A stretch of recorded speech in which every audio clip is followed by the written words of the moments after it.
আমি কোনো makeup apply জন্য বলতে পারো আমার স্কিনটা এখনো ঠিকঠাক রয়েছে। আমি আজীবন এতদিন অবধি এই যে বয়স পেরিয়ে এসেছি একটা মেকআপের মোও আমি মুখে টাচ করি। যদি দেখছো খুব মুখ টানছে, এটা দেখেও মুখ টানছে, তখন তোমাদের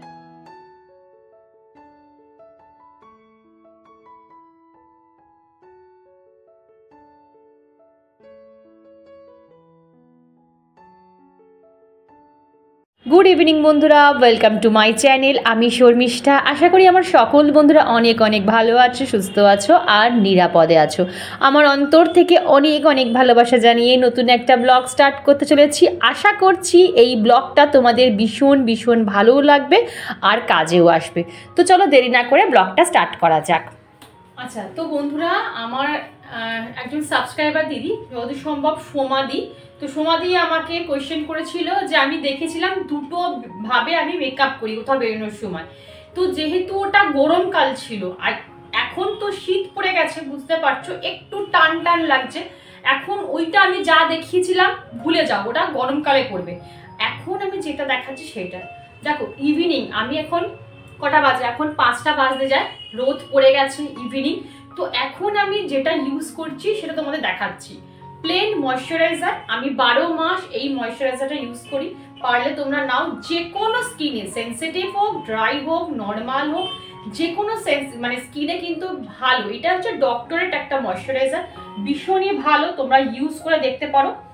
তো এটা হচ্ছে ডার্মা ডিউ অ্যালো লোশন, এর ক্রিমটাও আছে। ক্রিমটা শীত গরমের জন্য আর শীতের জন্য হচ্ছে লোশনটা। বারবার বললাম, এটার যে ক্রিম পাওয়া যায় সেটা হচ্ছে গরমে ইউজ করার জন্য, আর লোশন হচ্ছে তোমার শীতের জন্য। তো এটা আমি দেখো আমার মুখে কিচ্ছু অ্যাপ্লাই করা নেই, সেই স্নান করে টোনার অ্যাপ্লাই করেছিলাম, তারপর আবার একদম ময়শ্চারাইজার অ্যাপ্লাই করেছিলাম। এখন আমি একটু ময়শ্চারাইজার অ্যাপ্লাই করে নিচ্ছি, এই যে। আর এটা একটু দিলেই না কাজে আসে।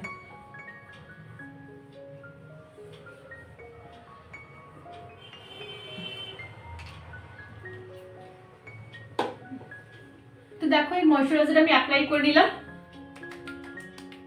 ঠিক আছে। এরপর আমি কি অ্যাপ্লাই করি, আমি তোমরা জানো যে আমি কোনো মেকআপ অ্যাপ্লাই করি না, কারণ মেকআপের সম্বন্ধে পুরোপুরি অজ্ঞ যাকে বলে। মেকআপ ভাবে কিভাবে ব্লেন্ড করতে হয় আমি জানি না, করিও না। ওই জন্য বলতে পারো আমার স্কিনটা এখনো ঠিকঠাক রয়েছে, কোনো র্যাশও ওঠে না, কোনো দাগ ছোপ ব্রণ কিচ্ছু নেই, কারণ আমি আজীবন এতদিন অবধি এই যে বয়স পেরিয়ে এসেছি একটা মেকআপের মোও আমি মুখে টাচ করিনি। আমি লোটাসের প্রফেশনাল, এটা আমার উঠে গেছে, লোটাসের প্রফেশনাল এইটা আমি ইউজ করি, ভীষণ ভালো। এটা তোমরা নাইকা, পার্পেল, অফলাইন অনলাইন সব জায়গায় পেয়ে যাবে। এই যে ফাইটো এজ এটাকে বলা হয়, এইটা আমি অ্যাপ্লাই করছি। হ্যাঁ, এইবার তোমাদের একটা ট্রিক্স বলি, যদি দেখছো খুব মুখ টানছে, এটা মেখেও মুখ টানছে, তখন তোমাদের একটা মানে ট্রিক্স বলে দিচ্ছি। এটা নেবে, দাঁড়াও আরেকটা দেখিয়ে দিই। আমার এটা হচ্ছে আয়ুগা কোম্পানির নাম শুনেছো, আয়ুগা কোম্পানির ফেস অয়েল। এটা অনলি ফেসের জন্য, ঠিক আছে। এটা আমার যেহেতু একটু ড্রাই স্কিন, আমি বরাবর কিন্তু শীতকালে ফেস অয়েল মাখি, সিরামটা একটু কমিয়ে দিয়ে অয়েলটা অ্যাপ্লাই করি। রাতের বেলাও আমি অনেক সময় ক্রিমের সাথে এই ফেস অয়েলটাকে একটু মিশিয়ে তারপর অ্যাপ্লাই করি। তো কি করবে দেখো, প্রথমে এখানে আমি ক্রিম নিলাম, এইটুকু ক্রিম নিলাম, নিয়ে এবারে এই যে ফেস অয়েলটা এইটা এর মধ্যে দিলাম। আমি বলে দিয়েছিলাম সোমাদিকে যে আমি হাতে ধরিয়ে অন ক্যামেরায় তোমাকে দেখিয়ে দেবো, ওই জন্যই আমার ভিডিওটা করতে একটু দেরি হলো। এই যে ব্লেন্ড, ভালো করে ব্লেন্ড করবে, দেখো একদম ব্লেন্ড হয়ে গেছে। এইবারে আমি মুখে অ্যাপ্লাই করবো, দেখো। আচ্ছা, এই যে মা দেখো তো কটা আছে, 4টে বাজে, তাড়াতাড়ি রেখে। আমার 4টে, আমি শুধু দেখলাম 5টা। এবার আস্তে আস্তে গ্যাপ করবে, দেখো আস্তে আস্তে ঘষবে না, কিন্তু ঘষলে কিন্তু তোমার মুখে সাদা সাদা মানে হয়ে যাবে। আস্তে আস্তে ফেসে যখন কোনো কিছু বসাবে তখন ড্যাপ করবে, এরকম ঘষবে না। ঘষলে দেখবে কিন্তু তোমার হাতেই সব উঠে যাচ্ছে, ফেসে কিছুই থাকবে না। এবার তোমাদের দেখাবো, দেখো আমার মুখটা কতটা অয়েল লাগছে, কতটা অয়েলি লাগছে, কতটা গ্লো করছে। দেখো পুরো বসিয়ে দিলাম, ঠিক আছে। এরপর তুমি যা খুশি মেকআপ করতে পারো, কোনো অসুবিধা নেই। এরপর হালকা লিপস্টিক আর কাজল দিয়ে কিন্তু বেরিয়ে যেতে পারো। তো আমি একদম সিম্পল কাজল আর একটু লিপস্টিক অ্যাপ্লাই করব। আর আমি কাজল সবসময় ফেসেস কানাডা করতে পারো, কিন্তু আমি না এবার ফেসেস কানাডা নিয়েছি, খুব একটা ভালো না, কি বলে ওটা, মেবলিনটা ভীষণ ভালো। এবারে এই মেবলিনটা কিনবো। কি কিনবো এটা না,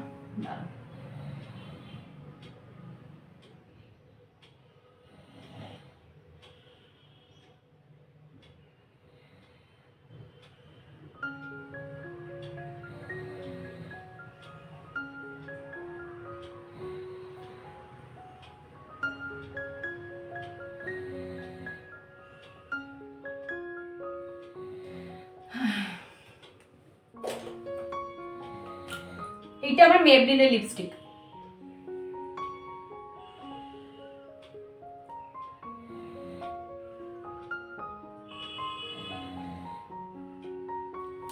ব্যাস আমি এইটুকুই করিব, আর কিচ্ছু করি না। তোমরা নিশ্চয়ই দেখেছো আমার ভিডিওতে, যারা আমার পুরনো সাবস্ক্রাইবার তারা তো জানোই। ব্যাস এইটুকুই আমার মেকআপ। এবার হালকা করে একটা টিপ করবো, টিপ করে আমি বেরিয়ে যাবো, আর কোনো কিচ্ছুর দরকার নেই। তোমার মুখটাও একটু অয়েলি লাগবে, মুখে কোনো টান ধরবে না, আবার কি তোমার মুখটা কালোও লাগবে না, কিচ্ছু করবে না। এরকম একটা যে কোনো কোম্পানি, আমি তোমাদের বলে দিচ্ছি কিছু কিছু নাম। প্লামের ফেস অয়েল আছে, অ্যাভনের ফেস অয়েল আছে, লোটাসের ফেস অয়েল আছে, যে কোনো একটা কোম্পানির ফেস অয়েল। আমার যেটা আয়ুগা, আয়ুগা তুমি কিন্তু অনলাইন পাবে না, মানে কোনো অফলাইন পাবে না, মানে কোনো দোকানে গিয়ে তুমি কিনতে পারবে না। এটা কিন্তু তোমাকে অফলাইন মানে অনলাইন কিনতে হবে। তুমি অনলাইন নাইকায় পেয়ে যাবে, আমাজনে পেয়ে যাবে, পার্পেলে পেয়ে যাবে, তবে আমি বলবো নাইকা থেকে কিনবে সবচেয়ে ভালো, কেন মানে কোয়ালিটি মেনটেন করে দেয় নাইকায়। তো এই তো আমার হচ্ছে আয়ুগা ফেস অয়েল, এটা আমি কিন্তু রাতের বেলা ইউজ করি। তোমাদের নাইট স্কিন কেয়ার রুটিন খুব তাড়াতাড়ি আমি দেখিয়ে দেবো। তো চলো এইটুকুই ছিল আমাদের। একবারে আমি একটু ক্লিয়ারলি একদম মানে সামনে থেকে আমার ফেসটা দেখিয়ে দিই, যাতে তোমরা বুঝতে পারবে। দেখো আমার স্কিনটা, তাহলে বুঝতে পারবে একদম ন্যাচারাল যেটাকে বলে গ্লো, সেটাই কিন্তু, ঠিক আছে। মানে ভেবো না এর মধ্যে কোনো আর্টিফিশিয়াল জিনিস, তোমাদের সামনেই দেখলাম কিচ্ছু মাখিনি। তো দেখো স্কিন যদি হেলদি থাকে না, একটু কিছু অ্যাপ্লাই করলে পর তার সঙ্গে সঙ্গে কিন্তু স্কিনটা গ্লো করবে। দেখো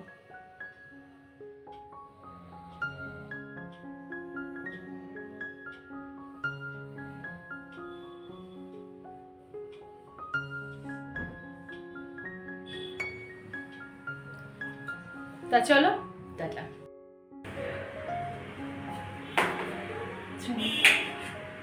অন্ধকার হয়ে গেল, চানটা বন্ধ করে।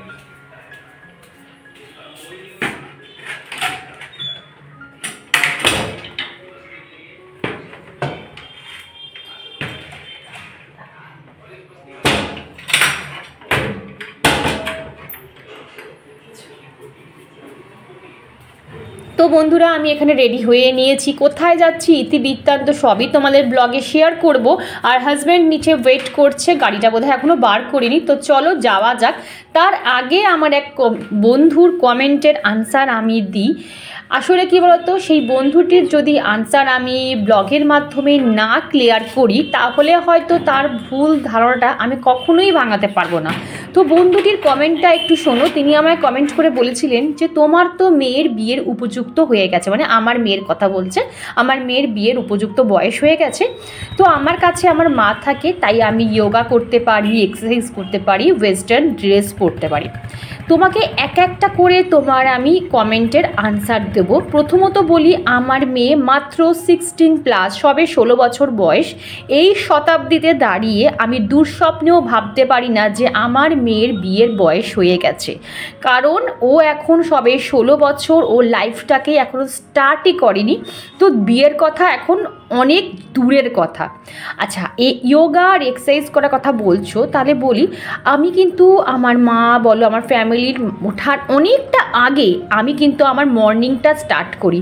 কারণ কি জানো, যাতে আমার এক্সট্রা কাজ বলো, আমার শরীরচর্চা করার জন্য আমি সময় দিতে পারি। নেক্সট ওয়েস্টার্ন ড্রেসের কথা বলছো, কি জানো তো বন্ধু, তুমি যদি ভদ্র হও না, তোমাকে জিন্স টপ পরলেও ভদ্র লাগবে। আর তোমার যদি শরীর দেখাতে ইচ্ছা হয় তাহলে তুমি শাড়িতেও কিন্তু সেটা দেখাতে পারবে। সব কিছু তোমার ওপর ডিপেন্ড করবে। প্রত্যেকটা জিনিসের নেগেটিভ পজিটিভ দুটো দিক থাকে। আমি তোমাকে একটাই কথা বলবো, মানসিকতা সব সময় পজিটিভ রাখবে। যত ভালো কিছু দেখো সেটা না শেখার চেষ্টা করবে, তার খুদ বার করবে না।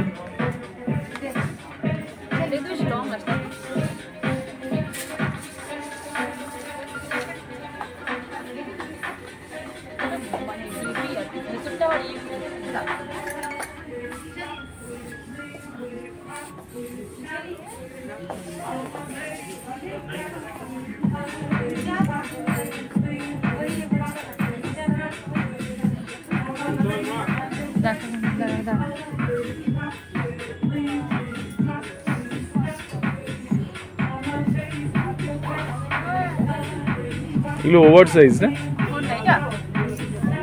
হ্যাঁ, এটা তো অনেক বড় সাইজ, অনেক বড় সাইজ। এটা নাইট ড্রেস টাইপের, এটা বড় ফ্রি সাইজের টাইপের নয় ওটাই। আর দেখো, কথা বলতে বলতে মেন পয়েন্টটাই আমি স্কিপ করে চলে গেছি। আমি কোথায় এসেছি, কার জন্য এত জামা কাপড় দেখছি সেটাই তো আমি তোমাদের বলিনি। তো দেখো, আমি এসেছি ম্যাক্সে, আমার বাড়ির নিয়ারেস্ট যে শোরুমটা রয়েছে সেখানে এসেছি।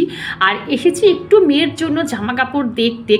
অবশ্যই নিশ্চয়ই একটা রিজন আছে, সেই রিজনটা আমি আজকে বলবো না, নেক্সট ব্লগে তোমরা নিশ্চয়ই জানতে পারবে। সাসপেন্সেই তোমাদের রেখে দিলাম, যদি গেস করতে পারো তাহলে অবশ্যই কমেন্ট বক্সে জানিও।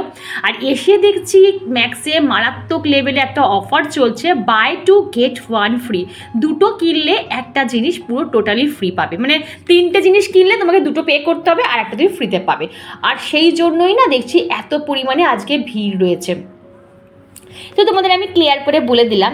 আর একটা জিনিস তোমাদের এই ব্লগে শেয়ার করি, সেটা হচ্ছে কি জানো তো, যতক্ষণ না আমাদের ভাবনা চিন্তা পজিটিভ হবে ততক্ষণ আমরা আমাদের মনের নেগেটিভিটিকে বা নেগেটিভ চিন্তাধারাকে আমরা দূর করতেই পারবো না। আর লাইফ তত বেশি হেল হয়ে যাবে, মানে তত বেশি ফ্রাস্ট্রেটেড হয়ে যাবে। পজিটিভ মানুষ তুমি তখনই হয়ে উঠতে পারবে যখন তোমার ভাবনা চিন্তাগুলো পজিটিভ থাকবে। কি বলতো, আমি কিন্তু জানি যে কোন পরিস্থিতিতে নিজেকে কিভাবে রিপ্রেজেন্ট করতে হয়, যেটা আমি খুব ভালোভাবে কিন্তু জানি। তবে হ্যাঁ, আমি গর্ব করে বলতে পারি যে আমার এত বড় মেয়ে হয়ে গেছে বা সংসার সন্তান সব কিছু সামলেও আমি খুব সুন্দরভাবে নিজেকে মেনটেন করে চলতে পারি। এর থেকে বড় কি হতে পারে আর একটা ওয়াইফের, মানটা গৃহিণীর পক্ষে বলো। তো দেখো, এখানে আমার কেনাকাটা শপিং কমপ্লিট হয়ে গেছে, এবারে যাব বাড়ির পথে। আমার কথাগুলো তোমরা প্লিজ কেউ নেগেটিভভাবে নেবে না। আমি সবসময় বলি, কোনো জিনিস নেগেটিভ ভাবার আগে তার পজিটিভ দিকটা চিন্তা করবে, যেটা পজিটিভ দিক কী হতে পারে।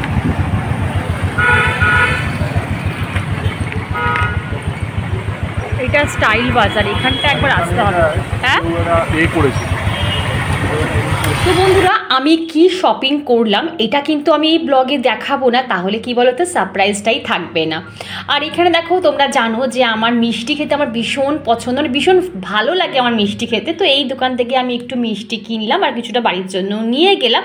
তো চলো আবার তোমাদের সাথে আমার বাড়িতে গিয়ে দেখা হচ্ছে।